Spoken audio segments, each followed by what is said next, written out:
Welcome to மாயா பஜார். இன்றைக்கு நாம் பார்க்கும் ரெசிபி சுண்டைக்காய் குழம்பு. சுண்டைக்காய் 100 கிராம் எடுத்திருக்கேன். கொஞ்சமாக இந்த கல்லில் போட்டு லேசாக தட்டிக்கணும். இது போல் லேசாக உடச்சிக்கணும். அப்படியே போட்டாலும் உள்ள குழம்பு இறங்காது. இதை தண்ணியில் போட்டு வாஷ் பண்ணிக்கணும்.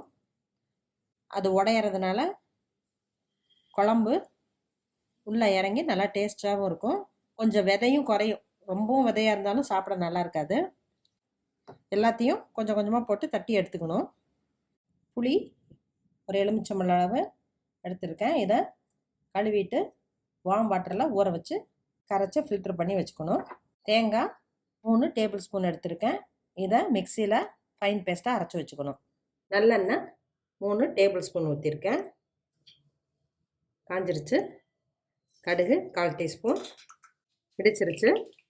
உளுந்தம்பருப்பு 1/4 டீஸ்பூன், கடலைப்பருப்பு 1/4 டீஸ்பூன், வெந்தயம் 1/4 டீஸ்பூன், கட்டி பெருங்காயம் 2 பிஞ்ச், வரமிளகா 1, பூண்டு 5-6 பல் கட் பண்ணியிருக்கேன், சின்ன வெங்காயம் 10, கருவேப்பிலை.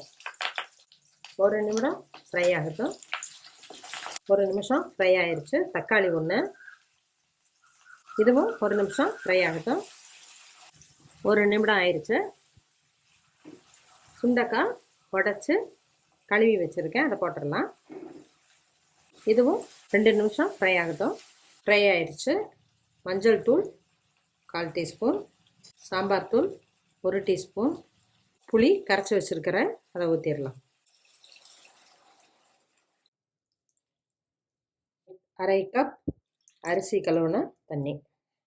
மூடி போட்டு 5 மினிட்ஸ் மீடியம் ஃப்ளேமில் வேகட்டும்.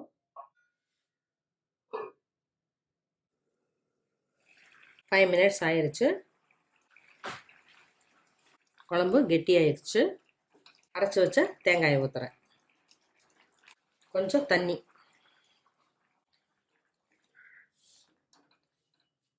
தேவையான அளவு கல்லுப்பு. குழம்பு ரொம்ப தண்ணியாட்டம் இருக்கக்கூடாது, கொஞ்சம் திக்கான கன்சிஸ்டன்சியில் இருக்கணும். சிம்மில் மூடி போட்டு ஒரு கொதி விடுவோம்.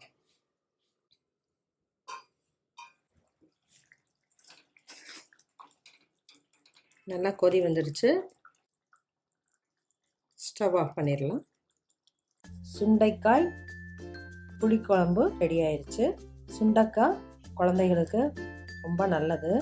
வீக்லி ஒன்ஸ் கொடுத்தோம்னா வயிற்றில் இருக்கிற கழிவெல்லாம் போயிடும். நெய்யோ நல்லெண்ணெய்யோ ஊற்றி சாப்பிட்டா சுடு சாதத்துக்கு ரொம்ப நல்லாயிருக்கும். குழந்தைங்க விரும்பி சாப்பிடுவாங்க. இட்லி தோசைக்கும் காம்பினேஷன் நல்லாயிருக்கும். செஞ்சு பாருங்கள், சாப்பிட்டு பாருங்கள். தேங்க்யூ.